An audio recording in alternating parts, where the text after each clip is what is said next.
مٹھاس کے ایسا لگتا ہے، لیکن وہ اتنا قطرہ نہیں بنتا مکمل قطرہ. جیسے مثال کے طور پہ وضو جب آپ کرتے ہیں تو تحقیق کرنے والے، ریسرچ کرنے والے بتلاتے ہیں کہ کسی بھی طریقے سے آپ کے تھوک میں پانی جو وضو کرتے ہیں اس دوران میں کتنا بھی اگر آپ تھوکیں تو 0.06 اتنا تو پانی کا خطرہ اندر چلا جاتا ہے. شریعت نے معاف کہا، شریعت نے اس کو معاف کرا دیا. اور اسی طریقے سے حسن بصری ابن سیرین رحمت اللہ علیہ سے پوچھا گیا کہ ہم جب مسواک کرتے ہیں تو اس میں کچھ مزہ آتا ہے تو کیا روزہ ٹوٹ جائے گا؟ تو انہوں نے پلٹا کر کہا کہ جب تم کلی کرتے ہو تو اس میں بھی پانی کا کچھ نہ کچھ مزہ ہوتا ہے. شریعت نے اتنا معاف کر دیا ہے. 0.06 اس مقدار کی جو چیز ہوتی ہے شریعت میں معاف ہے. تو بالکل اسی طریقے سے اگر کوئی اس ٹائپ کا انہیلر استعمال کرتا ہے جس کے اندر صرف ویپور یعنی کہ صرف اس کے اندر ایک معنی میں بخارات کی جیسی کچھ کیفیت آ رہی ہو تو ظاہر بات ہے اس سے روزہ نہیں ٹوٹتا ہے. یعنی اتنی مقدار نہیں ہے کہ جس کی وجہ سے روزہ ٹوٹے. مسواک کو سامنے رکھ کر اور اسی طریقے سے آپ وضو کے دوران جو کلی کرتے ہیں اس سے آپ سمجھ سکتے ہیں، جس کو کہتے ہیں مضمضہ. اس کا مطلب کیا نکلا کہ روزہ اصل میں جو شروع ہوتا ہے وہ حلق سے شروع ہوتا ہے، ہونٹ سے یا زبان سے شروع نہیں ہوتا. تو اسی وجہ سے اگر کوئی تھرمامیٹر استعمال کرتا ہے اور اپنے زبان کے نیچے رکھ لیتا ہے تو اس سے بھی روزہ نہیں ٹوٹتا ہے، کیونکہ یہ کھانے پینے میں نہیں آتا. اور شریعت میں جو روزے کا حکم ہے اس کی شروعات کہاں سے ہو رہی ہے؟ حلق سے ہے. اس سے پہلے آپ جو کلی کرتے ہیں، ناک میں پانی ڈالتے ہیں، اس سے روزہ نہیں ٹوٹتا ہے. اب اسی طریقے سے ایک ہوتا ہے کہ انہیلر جو منہ میں پریس کرتے ہیں آپ، یا اسی طریقے سے اگر کوئی آدمی ناک میں انہیل کرتا ہے، ناک میں اگر وہ صرف جیسے کہ زینڈو بام لگاتے ہیں یا کوئی آدمی ایک ایسا بام لگاتا ہے جس کی وجہ سے آدمی صرف خوشبو لے رہا تاکہ اس کے پھیپڑوں کی اور اس کی جو ہوا کی نالی ہے وہ کھل جائے، یا اسی طریقے سے استھما کے پیشنٹ اگر یہاں پر بھی ایک انہیلر استعمال کرتے ہیں تو یہاں پر بھی وہی مسئلہ آتا ہے کہ جس طریقے سے منہ میں آدمی جب لیتا ہے تو وہاں پر اتنی مقدار نہیں ہوتی، بلکہ قطرے ایک پانی کا جو قطرہ ہوتا ہے وہ مقدار کو بھی نہیں پہنچتا. تو سیم مسئلہ ناک کا بھی ہوا. البتہ ناک میں اگر کوئی دوا ڈالتا ہے یہ ذرا مسئلہ الگ ہے، انہیلر کا مسئلہ الگ ہے. البتہ کوئی باقاعدہ جیسے ناک میں کوئی دوا ڈالی، اس نے لکوڈ ڈالی اور وہ ناک کا لکوڈ بہتے ہوئے اس کے حلق تک آ سکتا ہے، کیونکہ سائنسدان یہ کہتے ہیں کہ آنکھ، ناک اور یہ حلق کا آپس میں بڑا گہرا تعلق ہے. اب اگر لکوڈ کی شکل میں آپ نے ڈالا تو اب آپ کہہ سکتے ہیں یہ تو ایک قطرہ ہے. جو انہیلر میں ہم بات کر رہے تھے وہ خطرے سے بھی چھوٹے کی بات کر رہے تھے، لیکن یہاں تو باقاعدہ خطرہ پایا جاتا ہے. اور وہ خطرے کی مقدار کون سی ہو سکتی ہے کہ نبی اکرم صلی اللہ علیہ وسلم نے جو ارشاد فرمایا ابو داؤد کی روایت میں کہ بالغ فی الاستنشاق الا ان تکون صائما، کہ تم جب ناک میں پانی لو اور اسی طریقے سے غرارہ کرو، تو کہا آپ نے غرارہ کرو، ناک میں پانی اچھے طریقے سے لو، لیکن اگر تم روزے دار ہو تو پھر ناک میں زیادہ سے زیادہ پانی چڑھانے کی کوشش نہیں کرنی چاہیے. کہیں اگر پانی زیادہ ہو جائے تو کہیں روزہ، کیونکہ اب ظاہر بات ہے ناک سے ایک آدمی کتنا بھی کوشش کرے گا عام طور پہ ایک ناک صاف کرنے والا، تو خطرے کی کچھ مقدار ہو سکتی ہے جو ناک سے جا کر حلق تک پہنچ سکتی ہے. تو نبی اکرم صلی اللہ علیہ وسلم نے اس سے منع فرمایا. اس کا مطلب اکلا کہ اگر ناک میں کوئی دوائی ڈال رہا ہو تو ذرا شک والا مسئلہ ہے. اسی لیے بہتر یہ ہے کہ روزے کی حالت میں ناک میں دوائی ڈالنے سے بچے. انہیلر کے حد تک میں نے آپ کو اجازت دی ہے، لیکن دوائی ڈالنے کی حد تک اس کی اجازت ملنے میں علماء کے درمیان اختلاف ہے. لیکن بہتر یہ ہے کہ اس حدیث شریف کی روشنی میں ہم ناک میں خطرہ ڈالنے سے بہرحال رک جائیں. آنکھ میں اگر خطرہ ڈالنا ہے تو قدیم زمانے میں ایک ضعیف حدیث کہ نبی اکرم صلی اللہ علیہ وسلم کی طرف منسوب کیا جاتا ہے کہ پرانے زمانے میں اس ٹائپ کا ایک سرما تھا. وہ سرما، یہ سرما جو ہم لگاتے ہیں جو پاؤڈر کی شکل میں ہوتا ہے، اور ایک سرما جو لکوڈ کی شکل میں ہوتا تھا، یعنی کہ آنکھ میں ڈالتے تھے دوائی کے طور پر. تو اس حدیث شریف میں کہ وہ ڈالتے تو باقاعدہ حلق میں کڑواہٹ محسوس ہوتی تھی، لیکن وہ حدیث ضعیف ہے. بہرحال اگر کوئی قطرہ ڈالتا ہے تو ظاہر بات ہے یہ جو قطرہ ہے یہ قطرہ نسوں میں سے پار ہوتے ہوتے ہوتے جب حلق تک پہنچتا ہے تو وہ خطرے کے کئی اس کے اندر اسپلٹ ہو جاتے ہیں، ہوتے ہوتے آخری میں وہ 0.06 سے بھی بہت کم ہو جاتا ہے۔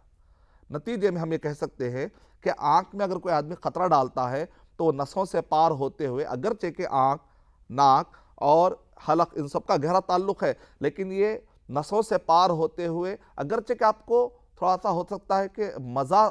لگتا ہے کہ بھئی آنکھ میں ڈالنے کی وجہ سے آپ کو حلق میں کچھ مزہ لگتا ہے، لیکن اس سے روزہ نہیں ٹوٹے گا۔ کیا عطر کی خوشبو سونگھنے سے روزہ ٹوٹ جائے گا؟ اگرچہ کہ آپ کو بعض اوقات اگر آپ کئی مسالے والے مارکیٹ سے گزر رہے تو آپ کو ٹھسکا لگتا ہے، تو کیا روزہ ٹوٹ جائے گا؟ نہیں ٹوٹے گا۔ یا اسی طریقے سے اگر آپ مہندی لگاتے ہیں یا سر پر مہندی لگاتے ہیں تو نتیجے میں آپ کو ٹھنڈک محسوس ہوتی ہے آپ کے جسم میں، تو کیا روزہ ٹوٹ جائے گا؟ نہیں ٹوٹے گا۔ تو بالکل اسی طریقے سے آنکھ میں اگر خطرہ ڈالتے ہیں تو اس سے بھی روزہ نہیں ٹوٹے گا، الحمدللہ۔ کان میں اگر خطرہ ڈالتے ہیں تو کان میں اور دماغ کے درمیان کوئی تعلق نہیں ہے، جدید سائنس یہ کہتی ہے۔ ہاں البتہ اگر کسی کا کان میں جو آڑ ہے اگر وہ پھٹ جائے، اس کے اندر اگر سوراخ ہو جائے تو کان اور دماغ میں تعلق بن سکتا ہے، اور ایک مرتبہ اگر دماغ کو تعلق بن گیا تو دماغ کے ذریعے سے دل، پھر اس کے ذریعے سے خون، تو خون میں بھی کوئی چیز داخل ہو کر تقویت اگر پہنچاتی ہے تو ظاہر بات ہے اس سے بھی روزہ ٹوٹ جاتا ہے۔ تو اس وجہ سے خاص طور سے اگر کان صفائی کر رہا ہو کوئی آدمی یا کان میں اگر پانی ڈال رہا ہو جنرلی تو ڈالا جا سکتا ہے، لیکن اگر کان کے اندر کا جو پردہ ہے، جو رکاوٹ ہے، جو اس کے اور دماغ کے درمیان رکاوٹ بنی ہوئی ہے، اگر وہ پھٹا ہوا ہو تو ایسا پر اس کو احتیاط کرنا چاہیے۔ اس بارے میں علماء کرام مشورہ دیتے ہیں۔ اب اسی طریقے سے ہم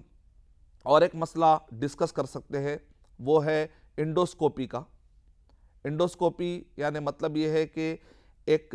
پائپ ہوتا ہے جو کہ انسان کے منہ سے داخل کیا آتا ہے، اس کا حصہ باہر رہتا ہے، تو ایسے وقت پر اب وہ جو چھوٹا کیمرہ لگا کے اندر داخل کر دیا گیا تو کیا یہ کھانے پینے میں آتا ہے کیا؟ تو جنرلی دیکھنے میں ایسا لگ رہا ہے کہ یہ بھی کھانے پینے کی جگہ سے تو جا رہا ہے، لیکن اس کا حصہ باہر ہے جو کھینچ کر باہر نکال دیا جاتا ہے، وہاں جا کر استقرار نہیں پاتا، وہاں رہتا نہیں ہے، اور یا تو کاٹ دیا جاتا ہے کوئی چیز کی۔ کھانا پینا منع کیا گیا، جسم کی اصلاح کو تو شریعت نے نہیں روکا۔ صحابہ اکرام کے زمانے میں جنگیں ہوتی تھی، ان کے جسم کو اصلاح کیا جاتا تھا، علاج کیا جاتا تھا، اور اس میں سے فوارے کی طرح خون بھی نکلتا تھا، لیکن کبھی نہیں کہا گیا کہ اس سے روزہ ٹوٹ جاتا ہے۔ تو اگر کوئی پائپ داخل کیا جاتا ہے تو اس سے تو روزہ نہیں ٹوٹتا ہے، البتہ اگر کوئی پائپ داخل کیا جاتا ہے اور داخل کرنے کے آسانی کے لیے لکوڈ لگایا جاتا ہے تب تو روزہ پھر ٹوٹ جائے گا، اس کا خیال رکھیے آپ۔ تو ہم نے جو گفتگو کی اس سے پہلے انجیکشن کا مسئلہ گزر چکا ہے، اور اسی طریقے سے بلڈ ٹرانسفیوژن یعنی کہ پورا جسم کا خون نکالا جاتا ہے، پھر اس کو اچھے طریقے سے صاف کر کے اس کے اندر کیمیکلز ملا کر پھر واپس ڈال دیا جاتا ہے، اس سے بھی روزہ ٹوٹ جاتا ہے۔ شیخ بن باز رحمۃ اللہ علیہ نے ارشاد فرمایا کہ 2 وجہ سے اس میں روزہ ٹوٹ جاتا ہے۔ ایک تو یہ ہے کہ پاک خون کی وجہ سے اس کو تقویت ملی، کھانے پینے سے جو مقصد حاصل ہوتا ہے وہ ہو گیا، اور دوسرا یہ ہے کہ اس کے اندر کئی کیمیکلز ایڈ ہوئے ہیں، اس وجہ سے خون بدلانے کی وجہ سے روزہ ٹوٹ جائے گا۔ اب جو ہمارے پاس مسائل رہ گئے ہیں اس میں سے ایک تو یہ ہے کہ اب اگر کوئی شخص جیسے رمضان مبارک میں روزہ سحری کر لینے کے بعد اچانک اس کو آپریشن کی نوبت آ جاتی ہے تو ایسے وقت پر کچھ سنگایا جاتا ہے، نتیجے میں وہ آدمی بے ہوش ہو جاتا ہے، یا اسی طریقے سے انجیکشن کے ذریعے سے بے ہوش کر دیا جاتا ہے، یا اسی طریقے سے ایک چائنا کا ایک خاص طریقہ ہے کہ ایک سو کا انجیکشن جو نیڈل اس کی سوکی ہوتی ہے اس کے ذریعے سے مخصوص جگہوں پر کچھ چبھانے کی وجہ سے ان کے پاس ایک طریقہ ہوتا ہے، اس کے ذریعے سے بھی بے ہوش کر دیا جاتا ہے۔ بہرحال کسی بھی شکل میں اگر بے ہوش کیا جا رہا ہو اس آدمی کو بو سنگا کر، تو یہ بو سنگنے میں کوئی پارٹیکل تو اندر نہیں جا رہا ہے، اگر جاتا ہے تو اس کا مسئلہ الگ ہے۔ تو اس کے اندر صرف بو سنگنے کی وجہ سے یا انجیکشن کی وجہ سے اگر کوئی بے ہوش ہو رہا ہو، جیسا فطری طور پہ اچانک آدمی کبھی بے ہوش ہو جاتا ہے، یہ ایک مصنوعی طریقے سے جب اس کو بے ہوش کیا جا رہا ہو تو اس میں دو شکلیں ہیں. ایک تو یہ کہ دن کے کچھ حصے میں بے ہوش کیا گیا تو ظاہر بات ہے اس سے روزے پہ کچھ اثر نہیں پڑتا, روزہ نہیں ٹوٹتا. لیکن اگر ایک آدمی سحری کے بعد اچانک اس کو بے ہوش کر دیا گیا اور افطار کے بعد اٹھ رہا ہے تو ظاہر بات ہے ہم کہیں گے کہ اس کا روزہ نہیں ہوا, کیونکہ نبی اکرم صلی اللہ علیہ وسلم نے ارشاد فرمایا کہ انما یدع الطعام والشراب ویدع الشہوات من اجلی, او کما قال علیہ الصلوۃ والسلام, کہ صحیح بخاری کی جو روایتیں ہیں حدیث نمبر 1800 سے لے کر 2000 کے درمیان جو 200 احادیث ہے, اس میں اگر آپ پڑھیں گے کہ نبی اکرم صلی اللہ علیہ وسلم ارشاد فرما رہے ہیں کہ اس نے روزہ میرے خاطر, اس نے کھانا پینا اور یہاں تک کہ شہوتوں کو میرے خاطر چھوڑا. اب ایک آدمی اگر بے ہوش ہو کر سحری سے لے کر افطار تک کا ٹائم اگر گزار رہا ہے تو مطلب یہ نکلا کہ وہ آدمی کا کچھ ارادہ ہی نہیں ہوا. انما الاعمال بالنیات, عمل کا دار و مدار نیت پر ہے, تو نیت ہی نہیں ہوئی قائم. تو اس کا مطلب نکلا کہ ایک آدمی اگر بے ہوش تھا رات بھر یہاں تک کہ سحری کا ٹائم پار ہو گیا, اب اس کے بعد سحری کے بعد سے وہ روزے کو کنٹینیو کرنا چاہ رہا ہے, اگر اس نے نیت ہی نہیں کی تھی تو آدمی کو روزہ شروع کرنے سے پہلے رات میں سوتے وقت پر نیت کرنی چاہیے. ایک آدمی نے اگر پہلے نیت ہی نہیں کی تھی تو ظاہر بات ہے روزہ سحری سے شروع ہوتا ہے, دن کے 10 بجے 8 بجے سے شروع نہیں ہوتا, تو اس آدمی کو بھی چاہیے کہ بعد میں روزہ رکھے. ہاں ایک آدمی نے ارادہ کیا تھا, اچانک وہ بے ہوش ہو گیا, پھر اس کے بعد اس کی وہ آدمی ہوش میں آیا 7-8 بجے, پھر اس کے بعد وہ کنٹینیو کرنا چاہ رہا ہے, دیکھ رہا ہے کہ طاقت موجود ہے بغیر سحری کے, اگر وہ کنٹینیو کرنا چاہتا ہے تو کر سکتا ہے, طاقت اگر موجود ہے تو کر سکتا ہے, کوئی مسئلہ نہیں ہے. لیکن اس کا ارادہ ہی نہیں تھا پہلے, تو ارادہ ہونا بہت ضروری ہے. من لم یجمع الصیام فلا صیام لہ, جس نے پہلے سونے سے پہلے اس کو چاہیے کہ کم سے کم کل کی وہ نیت کرے یا رمضان بھر کی وہ نیت کر کے رکھے, کم سے کم یہ ہے کہ نیت نہ توڑے. نیت کی بہت اہمیت ہے, دل سے جو نیت ہوتی ہے میں اس کی بات کر رہا ہوں, زبان سے جو ہوتی ہے اس کو تلفظ کہتے ہیں, تو دل کی نیت کی میں بات کر رہا ہوں یہاں پر. اور اسی طریقے سے جو اور ایک بھی مسئلہ ہے کہ جسم کے پیٹ سے بعض اوقات بعض پائپ داخل کیا جاتے ہیں, اس کے ذریعے سے بھی ایکس رے کا کام ہوتا ہے, بعض اوقات کچھ آپریشن کا کام ہوتا ہے, بعض اوقات ایک دوائی پہنچانے کا کام ہوتا ہے. تو طاقت والی دوائیوں کا جتنا بھی مسئلہ پیش آئے گا اس سے تو روزہ ٹوٹ جائے گا, لیکن علاج والے دوائیوں کو اگر پہنچایا جا رہا ہے یہاں سے بھی, تو اگرچہ کہ پیٹ میں پہنچایا جا رہا ہے لیکن پیٹ میں پہنچا دینے سے روزہ نہیں ٹوٹتا, معدے میں وہ نہیں پہنچتا ہے بلکہ پیٹ کے اطراف کی رگوں تک ہی وہ پائپ رہ جاتا ہے اور وہ علاج کے لیے ہے, تو بہرحال اس سے بھی روزہ نہیں ٹوٹتا ہے. یا اسی طریقے سے مرد یا عورت کے پیشاب نکلنے کی جگہ سے بھی شرعی مسئلوں میں حیا یا شرم و حیا کی بنیاد پر شرعی مسائل نہیں سیکھنا بہت بڑی غلطی ہے. بعض اوقات ہم غلط کاموں میں نہیں شرماتے لیکن دین کے کام سیکھنے میں شرماتے ہیں, اور ہم یہ سمجھتے ہیں کہ بھئی یہ مسائل اگر یہ ٹی وی پہ نہ بولے جاتے تو اچھا تھا. نہیں, ایسا کہہ کر ہی ہم علم سے دور ہو رہے ہیں. ایاکم والغلو,